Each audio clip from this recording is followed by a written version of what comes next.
Good morning, students. So today we are going to discuss Grade 5, The Sidewalkers, Standard 9, Flamingo book, Grade 5, The Sidewalkers. So if before we start this lesson, you know very well the first lesson of this book is dolphin. We have discussed about dolphin, the characteristics of dolphin, okay, and different things about dolphins. આપણે જે પહેલું જે read હતું, પહેલું જ lesson હતું dolphin વિશે, તો ડોલ્ફિન વિશે આપણે વાત કરી. એક દરિયાઈ જીવ હતું. આજે આપણે દરિયાઈ જીવમાંથી એક કરચલા વિશે, જેને આપણે કરચલું કહીએ છીએ, એના વિશે આજે આપણે વાત કરીશું. ઓકે, જેને આપણે ઇંગ્લિશમાં ક્રેબ કહીએ છીએ. તો ક્રેબ વિશે આજે આપણે વાત કરીશું, ચર્ચા કરીશું. ધ સાઇડ વોકર્સ કેમ કહેવાય છે એ આપણને આગળ ખ્યાલ આવી જશે. સાઇડ વોકર્સ મતલબ થોડા આડા ચાલવાવાળા, ઓકે, મતલબ આડું અથવા આડા ચાલનારા એમ કહી શકીએ આપણે side walkers. Before we start the lesson, you must know about the body parts of the crab. Okay, તો અહીંયા તમે જોઈ શકો છો કે કેટલાક બોડી પાર્ટ્સ છે ક્રેબના. એ પહેલાં તમે જાણી લો તો તમને આગળ લેસનમાં ખ્યાલ આવશે. તો એક જેમ ક્રેબ હોય છે તો એમાં એક તો સૌથી પહેલાં આપણે અહીંયા જોઈ શકીએ છીએ કે આઈસ છે બે બાજુ. પછી જે મોંનો જે ભાગ છે ત્યાં એક ફિલર છે, જેને આપણે ફિલર કહીએ છીએ. ઓકે, પછી જેનાથી તે ડંખ મારે છે અથવા તેને આપણે હાથ કહી શકીએ તો એને આપણે ક્લો કહીશું. પછી જે ઉપર જે કવચ છે તેને આપણે શેલ કહીશું, તેને શેલ કહેવાય છે. અને લેગ્સ તો બધાને ખબર છે કરચલાના, તો આ બધા લેગ્સ છે. ઓકે, તો લેગ્સ, ક્લો, ફિલર, આઈસ અને શેલ. જેમ કાચબાને શેલ હોય છે, કવચ હોય છે તેના રક્ષણ માટે, તેમ ક્રેબને પણ તેના રક્ષણ માટે, આત્મરક્ષણ માટે એક શેલ હોય છે જેનાથી તે પોતાનું રક્ષણ કરી શકે છે. Okay, so this is about the body parts of this crab. Now we will start the lesson, the side walkers. સો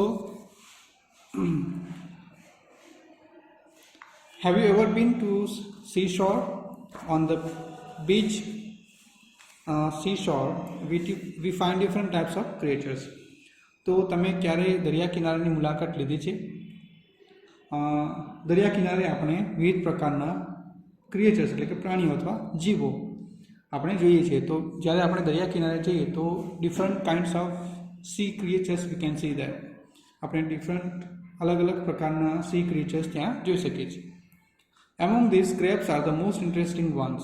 તો તે બધામાં કરચલા સૌથી વધારે રસપ્રદ જીવો છે. ઇન્ટરેસ્ટિંગ મતલબ રસપ્રદ, મતલબ તેના વિશે જાણવા માટે આપણે ખૂબ જ ઇન્ટરેસ્ટિંગ છે એમ કહી શકીએ આપણે.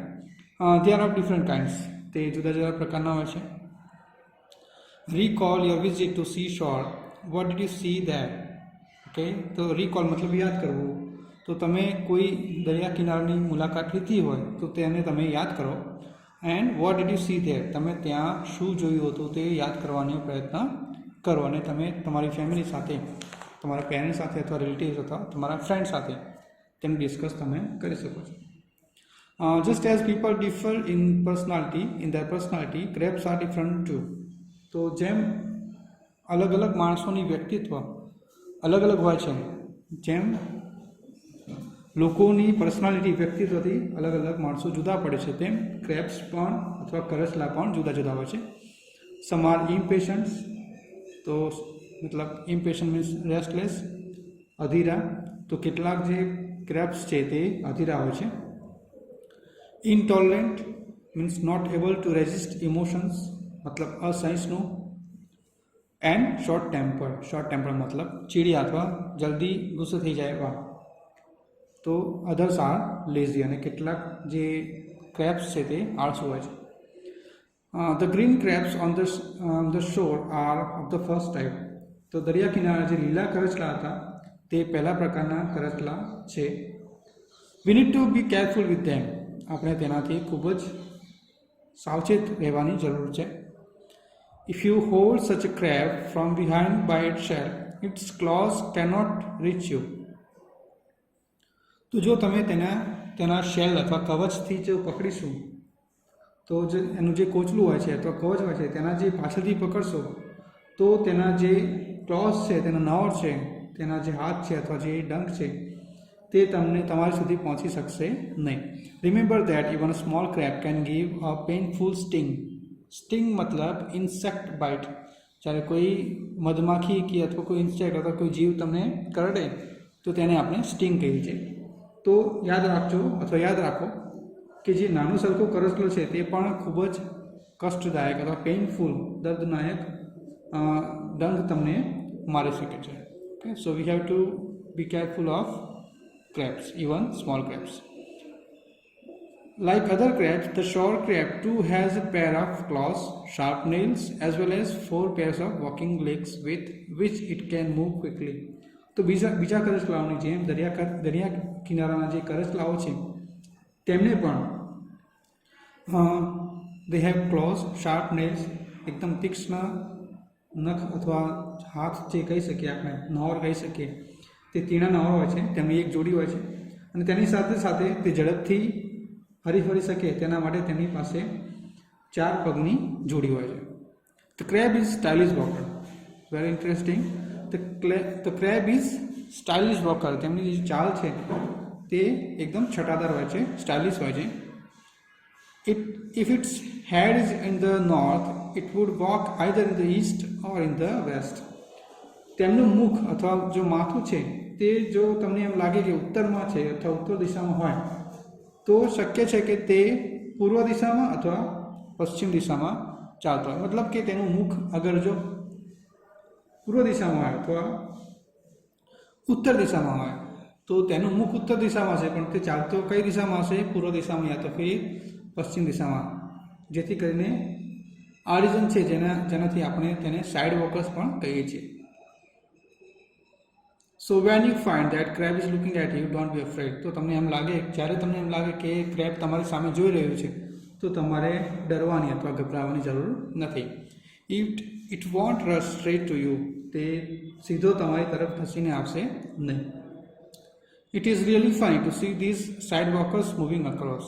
તો જે આડા ચાલનારા જે કરચલાઓ છે તેમને આમ તેમ ફરવા જોવા એ ખરેખર આનંદદાયક છે, ફની છે. Okay, so long ago crabs used to swim, but now most of them don't. They have shorter tails now because they have stopped using them for swimming. તો long ago, ખૂબ જ ઘણા વર્ષો પહેલાં કરચલાઓ they can swim. તો તે તરી શકતા હતા અથવા તરતા હતા. પણ હવે મોટાભાગના કરચલાઓ એવું કરતા નથી. એનું કારણ શું છે? હવે તેમની પૂંછડીઓ જે છે તે ટૂંકી હોય છે, કારણ કે તેમણે તે પૂંછડીઓનું તરવા માટેનું અથવા તેનો ઉપયોગ કરવા માટેનું બંધ કરી દીધું છે. ઓકે, તો ઘણા વર્ષો પહેલાં કરચલાઓ તરી શકતા હતા, પરંતુ હવે તે પોસિબલ નથી, કારણ કે તેમની જે પૂંછડીઓ હોય છે એ ખૂબ જ ટૂંકી હોય છે. તો પણ કેટલાક કરચલાઓ આપણે પાણીમાં જોઈએ છીએ ઘણીવાર. Next is did we have tails? Why? હવે એક ક્વેશ્ચન છે, ડીડ વી હેવ ટેલ્સ? શું આપણને પૂંછડીઓ હતી તો શા માટે? ઓકે, તો એ તમે ડિસ્કસ કરી શકો છો અને તમે વધારે તમને ખ્યાલ જ છે કે આપણે જે માનવ જીવો છે એ માનવ જીવો આપણે એમ કહી શકીએ કે વાનરના રૂપમાંથી ક્યાંક ને ક્યાંક આપણે એવું કહેવાય છે કે વાનરના રૂપમાંથી આપણે માનવનો જે જીવ છે તે આપણને મળે છે. તો did you have tails? Why? શું આપણને પૂંછડીઓ હતી તો શા માટે? એનું રીઝન શું છે તમે ઘરે ચર્ચા કરી શકો છો. Crabs have good eyesight. Their eyes are in the front of the shell. તો કરચલાની દ્રષ્ટિ સારી હોય છે. એમની આંખો કોચલાની આગળની બાજુ હોય છે, મતલબ તેનું જે કવચ હોય છે, શેલ હોય છે, તેની આગળની તરફ તેની આંખો હોય છે. આપણે જોઈ ગયા આગળ સૌથી પહેલાં આપણે જે કરચલાઓની અથવા ક્રેબ્સની જે બોડી પાર્ટ્સ હતા તેના વિશે આપણે વાત કરી. તમે ફરી જોઈ લીધું તમને ખ્યાલ આવી જશે. They are sunk in 2 pits. Pits means holes or cavities. તો તેમની જે આંખો છે તે 2 પોલાણો અથવા ખાડામાં ગોઠવાયેલી હોય છે. There are 2 pairs of fillers, limbs for filling on the sides.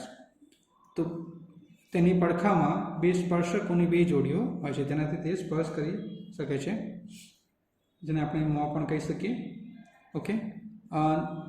The thick shell provides protection. Do you know that the crab changes its shells? તો જે થિક શેલ હોય છે, જે કોચલું અથવા જે કવચ હોય છે તે તેમને રક્ષણ આપે છે. તમને ખબર છે કે do you know that the crab changes its shells? તમને ખબર છે કે જે કરચલાઓ છે તે પોતાના કવચ પણ બદલે છે. કેટલાક પ્રાણીઓ હોય છે કે તે જે પોતાના બોડી પાર્ટ્સ ક્યારેક ને ક્યારેક અમુક સમયના અંતરે બદલતા હોય છે. જેમ કે આપણે સ્નેકની વાત કરીએ અથવા સાપ અથવા એવું કંઈ વાત કરીએ તો સાપ જે છે તે પોતાની ચામડી અથવા જે બોડીની જે સ્કિન હોય છે તે અમુક ટાઈમ પછી તે ચેન્જ કરે છે. ગરોળીની વાત કરીએ તો ગરોળી પણ તેની પૂંછડી અમુક ટાઈમ પછી અગર તૂટી જાય અથવા ગમે તે તો ગરોળી પણ તેની પૂંછડીઓ ઘણી વખત ચેન્જ કરતી હોય છે. એ જ રીતે જે ક્રેબ જે છે તે પણ પોતાનું જે કવચ છે એ અમુક સમયના અંતર પછી તે કવચને છોડી દે છે અને નવું કવચ તેના બોડી પર આવી જાય છે. After some time the shell does not increase in size. અમુક સમય પછી જે કોચલું છે તે કદમાં અથવા કવચ કદમાં વધતું નથી.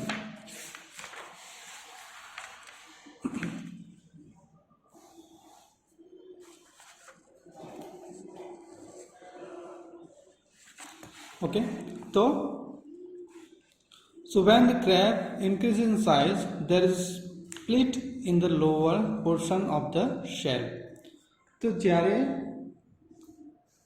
જે કરચલો કદમાં વધે છે, તેની સાઇઝ વધે છે, ત્યારે જે કોચલાના નીચેના ભાગમાં એક ફાટ પડે છે. મતલબ જ્યારે તેની સાઇઝ વધી જાય છે તેના કવચ કરતાં, કોચ કરતાં, ત્યારે તે જે કવચ છે ત્યાંમાં એક ફાટ પડે છે, પાર્ટ પડે છે અને તેના કારણે તેનું જે શેલ છે તે ત્યાંથી દૂર થાય છે અને તે એક નવા શેલમાં તેનું એક જે બોડીમાં છે તે એક નવું શેલ ધીરે ધીરે ગ્રોનઅપ થાય છે.